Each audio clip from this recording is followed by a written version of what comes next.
Asubuhi ya leo mpenzi mtazamaji, hali gani? Ni matumaini yangu ya kwamba bado unaendelea na kumshukuru Mwenyezi Mungu, kuendelea na kufuatilia na kukumbuka matukio yote ambayo yaliweza kuambatana na kuteswa kwa Yesu Kristo, kuambo pale msalabani, kifo chake mpaka hiyo kesho tukaweze na kukumbuka kufufuka kwake na pia kufufuka pamoja naye. Siku ya leo tutaweza na kuendelea na kufundishwa na mtumishi wa Mwenyezi Mungu ambaye ni Pastor Benjamin Ziwa, na tutaweza na kujua yale ambayo yaliweza na kutendeka wakati ambapo Yesu aliweza na kutoa roho yake pale msalabani. Maana kuna tukio kubwa ama tukio kuu iliweza na kutendeka huo wakati. Hivyo basi karibu sana tukaweza na kufundishwa. Sitaki kuongea sana maana mchungaji yuko hapa tayari kutufundisha hilo neno. Karibu. Ndugu zangu wapenzi watazamaji, asubuhi ya leo ninawakaribisha ili tukaweze kubarikiwa na neno la Mungu. Siku ya leo, Jumamosi ya leo, tunapoanza siku na shughuli za siku ya leo, basi na tuombe. Baba Mungu, uliye baba wetu, unayetupenda na kutujali, tunakuheshimu na tunakuinua asubuhi ya leo kwa ajili ya upendo wako, kwa ajili ya matendo yako ambayo umetutendea siku ya leo. Takatifu Mungu wa ajabu, twanyenyekea kwako asubuhi ya leo tukiungama dhambi zetu ili ukatusamee. Tunakuhitaji na tunakuita ili ukatutangulie katika maisha yetu siku ya leo. Na tunapoanza siku hii ya leo, tunahitaji nguvu zako, tunahitaji ushindi wako, tunahitaji uwepo wako. Ukatembee nasi mfalme, kwa maana bila wewe hatutaweza kulishinda jambo lolote. Tusaidie mfalme wa amani. Katika jina la Yesu Kristo tumeomba na hata kushukuru. Amina. Wazo letu ya siku ya leo, Jumamosi hii ya leo, tutalitoa kwenye kitabu cha Mathayo mtakatifu, sura ni hiyo ya 27, mstari wa 51 hadi wa 54, na ninaamini ya kwamba Mungu atatubariki. Na tutasoma. Na tazama, pazia la hekalu likapasuka vipande viwili toka juu hata chini. Inji ikatetemeka, miamba ikapasuka, makaburi yakafunuka, ikainuka miili mingi ya watakatifu waliolala. Nao wakiisha kutoka makaburini mwao baada ya kufufuka kwake, wakauingia mji mtakatifu, wakawatokea wengi. Basi yule akida nao waliokuwa pamoja naye wakimlinda Yesu, walipoona tetemeko la nchi na mambo yaliyofanyika, wakaogopa sana, wakisema, hakika huyu alikuwa mwana wa Mungu. Hayo ni baadhi ya tukio ambayo yaliweza kutokea wakati Yesu alisulubiwa, wakati Yesu alikufa na kawekwa pale kaburini. Biblia inasema ya kwamba siku hiyo ya kusulubiwa kwa Yesu, siku hiyo Yesu alipokuwa akiangikwa msalabani, kuna jambo lilitendeka pale hekaluni. Biblia inasema ya kwamba pasia la hekalu ilipasuka na ikaenda upande na upande. Na hiyo siku makaburi yaliweza kufunguka. Kulikuwa na mtetemeko.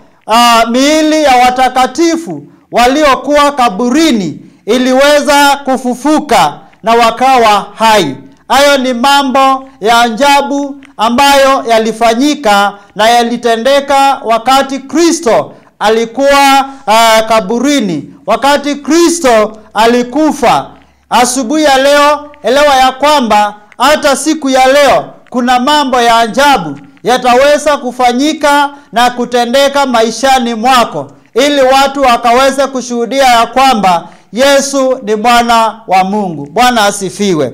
Pasia ilipopasuka mara mbili ni ishara ya kwamba sisi tuliwekwa uhuru na tulihesabiwa kuwa washindi, na tunaweza kwenda mbele zake Mwenyezi Mungu bila kizuizi kutokea na kutushinda maishani mwetu. Asubuhi ya leo Mungu ametuweka uhuru, Mungu ametuweka nguvu ya kuweza kutembea na kuweza kutenda mambo ya ajabu, na miujiza itaweza kutendeka na kufanyika maishani mwetu asubuhi ya leo. Kwa hivyo ndugu mpendwa, amka na ujitie nguvu na kutembea kwa imani na kujua ya kwamba hata kama mambo yamekuwa magumu kiasi gani, Mungu ataweza kutenda miujiza maishani mwako. Bwana asifiwe. Kifo cha Yesu kiliweza kuleta mambo mengi ya ajabu. Kiliweza kuleta ukombozi, kiliweza kufanya wengine waweze kufufuliwa. Nawe asubuhi ya leo, mambo ambayo yalikuwa yamekufa maishani mwako yataweza kufufuka asubuhi ya leo, kama utaweza kuwa na imani ya kuamini ya kwamba Kristo alikufa kwa ajili yako. Kristo alikufa kwa ajili ya dhambi zako. Kristo aliweza kufa kwa ajili ya dhambi zetu. Tuweze kuamini na tuweze kutembea na nguvu zake, na yale ambayo yamefichwa yataweza kufichuliwa katika maisha yetu siku ya leo, kama tutaweza kuamini. Kwa hivyo ndugu mpendwa, anza siku ya leo na imani na kujua ya kwamba Kristo ambaye aliyewekwa kaburini na akaweza kushinda, ataweza kukushindania na hata siku ya leo. Miujiza itafanyika,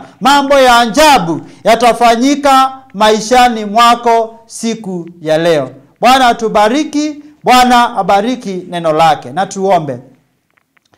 Baba mtakatifu wa ajabu, Mungu wa Israeli, Mungu ambaye unatupenda, Mungu ambaye unatushughulikia kila siku, tunakuamini na tunakutazamia siku ya leo. Kama jinsi miujiza ilifanyika na ikatendeka na wakashuhudia kwamba wewe ulikuwa mwana wa Mungu, tunakuomba ili miujiza ikatendeke maishani mwetu, na ili maadui zetu wakaweza kushuhudia ya kwamba sisi tunamwabudu Mungu aliye hai, tunamtumikia Mungu aliye hai, tunamtumikia Mungu ambaye anaweza, tunamtumikia Mungu ambaye asiyeshindwa. Kwa hivyo Mungu wetu, tumejiachilia kwako ili miujiza ikaweze kufanyika na kutendeka maishani mwetu. Katika jina la Yesu, mwana wa Mungu aliye hai, tumeomba na hata kushukuru. Amina. Wacha miujiza ikaweze kufanyika na kutendeka maishani mwako siku ya leo. Ni kweli kabisa, kutokana na fundisho ambalo tumeweza na kufundishwa ama kuletewa siku ya leo, tumeweza na kuona kwamba kuna jambo kuu ambalo liliweza kutendeka pale wakati tu Yesu mwenyewe aliweza na kuitoa roho yake. Yaani tumeweza na kusomewa na kujua kwamba aliweza na kupaza sauti kwa nguvu na kutoa roho yake pale msalabani. Wakati huo aliweza na kufanya hayo, roho yake alipoitoa, tumeweza na kuona kwamba pazia la hekalu liweza na kupasuka katikati. Tukaweza na kuona makaburi yaliweza na kutingika pale, miili ya watakatifu ikaweza na kutoka pale. Yaani hivyo ni kumaanisha kwamba kama kweli watu naamini kwamba Yesu alikufa msalabani ni kwa sababu yetu, kama haya wakati ambapo alikuwa anatoa roho yake, Jambo kuu la kuonyesha ya kuonyesha ushindi iliweza na kuonekana. Pia nasi wa Kristo tuamini huyu Yesu, na kuna mambo makuu ambayo yataweza na kutendeka ndani ya maisha yetu. Tuamini. Kama aliweza kufika pale, kulionekana kwamba hapana, hakuna miili mingine inafaa kuwa pale. Maana mwili wa Yesu nao ni huo pale. Si huyu Yesu yuko na nguvu. Si huyu Yesu anaweza kutenda jambo likaweza na kutingisha mambo mengi. Kutingisha hata ufalme wa shetani mwenyewe na ukawa una nguvu. Si tuendelee na kuamini huyu Yesu ambaye anaweza na kutenda haya makuu ndani ya maisha yetu. Pazia wakati ule ambapo iliweza na kupasuka katikati, iliweza na kumaanisha ya kwamba sisi tuko huru kabisa. Uhuru wa aina gani? Wa kumfikia Yesu ama Mungu mwenyewe direct. Hakuna cha kwamba hapa ni mahali pa watakatifu, pale ni mahali pa watakatifu wa watakatifu. Hapana. Unaweza kumfikia Yesu ama Mungu mwenyewe direct. Sio kwamba kupitia kwa mtu mwingine, sio kwamba unakuja sisemi kwamba kuambia pasa wa kuombea ni vibaya. Hapana, hata wewe unaweza njiombea. Unaweza kuambia kwamba mtumishi, wewe niombee kwa hili jambo, na hata na wewe unaendelea pia na kuliombea, kunjiombea. Wakati huo kulikuwa kwamba unafaa kupitia kwa huyu kuhani kufanya hili na lile ili uweze na kufika mbele za Mwenyezi Mungu. Huyu kuhani akaweza na kukuombea, lakini hata Yesu tu kutoa roho yake msalabani, hayo yakafika pale. Ukawa unaweza na kumfikia Mungu mwenyewe direct, bila kupitia kwa mtu mwingine, bila kupitia kwa kitu kingine kile. Hivyo basi ujua kwamba uko huru kabisa kwa siku ya leo. Pasa tumeshukuru sana, ni kwa sababu hilo fundisho ambalo umeweza na kutuletea. Mwenyezi Mungu na akubariki. Na kwako pia mtazamaji wetu, barikiwa sana na uwe na siku njema. Bye bye.